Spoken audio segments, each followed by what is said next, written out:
And then I had also mentioned that when I was out there and getting all those bearings, I forgot about bringing them this strange bearing that we had discovered when I took this apart. This is that weird bearing. It's got this real curvature to it right here. And again, these guys were fantastic. They came through for me.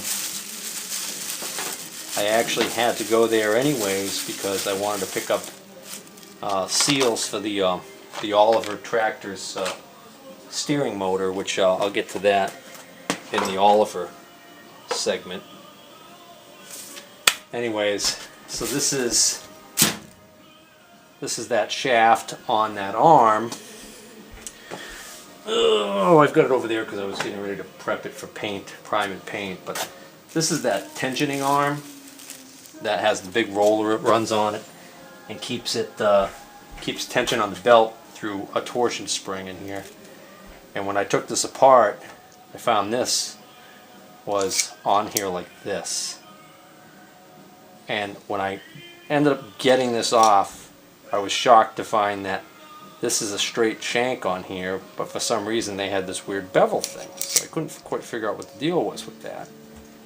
And guys at Bearing Specialty took one look at it and said, yeah, you've got a thrust bearing there. So, because I mentioned that this thing doesn't really spin fast or anything, all it does is kind of like, you know, as that, it's kind of like oscillating like this a little bit. It's barely moving at all. But what's happening is there's force being put on it this way. So that's why it's called a thrust bearing. You're being more concerned with not the rotational forces on the bearing, the thrust in this direction. The forces being put on it in this direction. So that was all fine and dandy. The problem was none of the numbers were hashing out. And they showed me that in their catalogs, the majority of the small thrust bearings, they show them in fractional or decimal and not metric. And what we figured is that maybe this is metric because everything else in that every other bearing in this thing was metric so far. So what they had in stock was this, and this is in fact a thrust bearing, and it's a little bit different design. But what I noticed and they noticed was that when I put this on, that it actually seems to fit not bad at all on that shaft.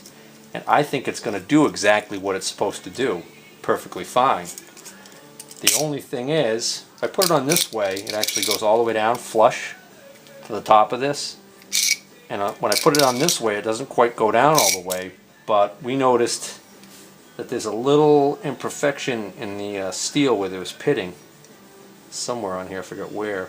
So the thinking is, if I just probably take a file and clean that up, I think I can get this to go down all the way. And this is supposed to go a very specific way. In other words, this is the side that should face the force that's being put on. So this is how this is supposed to go on. The problem with all of this, is the OD. And by OD, no, I do not mean that dog that Garfield's always beating on. So if I take the OD of the new bearing they gave me, the OD on the new bearing is 1.345, which on my conversion chart, that's alright, maybe it's 343. 0.3437 is 1130 seconds. So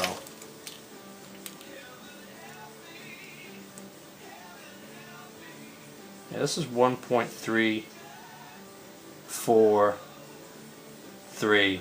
Yeah, 1.343. Yeah, alright. Okay, so now this is the bearing that was in there.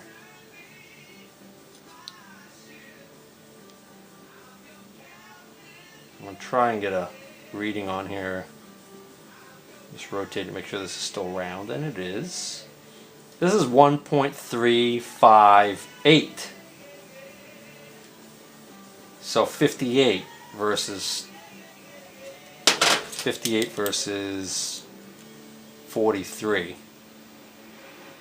That's 53. 15 thousandths. Right? It's about 16 thousandths difference in diameter. So I'll show you the problem with that. So the problem is that this is the original bearing, and this is pretty much a light press fit in the bore on this thing as it is. So this one is going to be pretty much lost in there. Alright, so the guy said, well, if I give them more time, they can get me a bearing that will be a match for this. And I said, you know what? Go ahead and just give me this one. Because I knew if they go to order one, it's going to take longer and it probably is going to cost a little more money. And I was already there anyways. And I said, you know what? Give me this one. And what I think I'm going to do is I think I'm going to wrap something to use as like shim stock around this to get this to stay in there. Because the reality is the force of this sitting on top of this is going to kind of make sure that it rides more on the bearing. In other words, it's either going to want to rotate on the ball bearings, or the whole bearing is going to want to rotate in there. And quite frankly, I don't think it's going to want to try and rotate on this surface when it can rotate on the bearings, on the balls. You know what I mean? So I don't know. I could probably just slap it in there and not do anything, and it will probably be perfectly fine.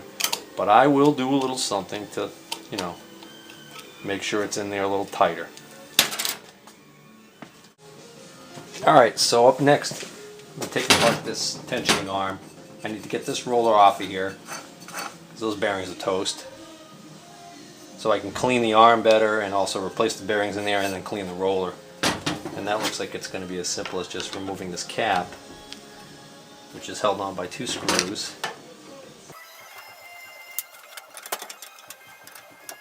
Tell you, this drill press was in an unheated barn, but dry barn nonetheless. I have had very good luck with getting these fasteners out. Wow.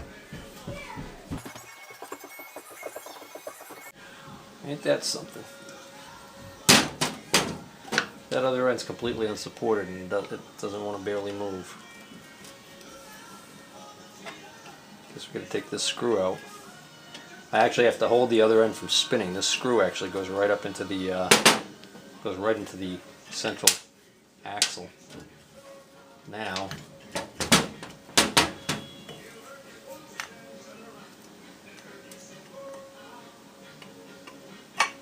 ha!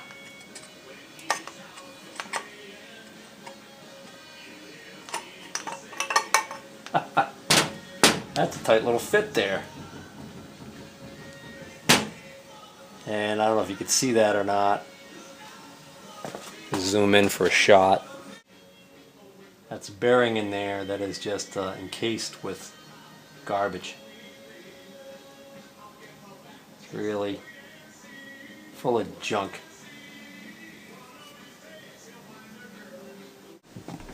Alright, so this is a little bit of a different animal than that other roller. That other roller had a nut on both sides like this, and I just unscrewed one and slid the whole thing out. This one, a little bit different. So I'm thinking might be able to just pop it out this way.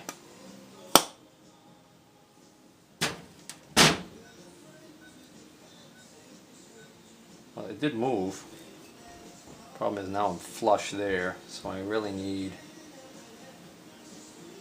something that I can just push on that with. Yeah, so that shaft that runs up through the inside of this is pressed into this bearing on the end here. So I'm just using this brass fitting I had handy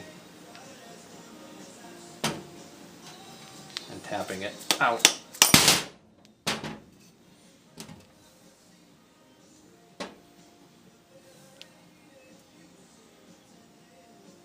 So there's the other bearing. That one actually doesn't seem too bad. This top one is really, well, this top one I can't even hardly turn it with my pinky in there. Listen to this.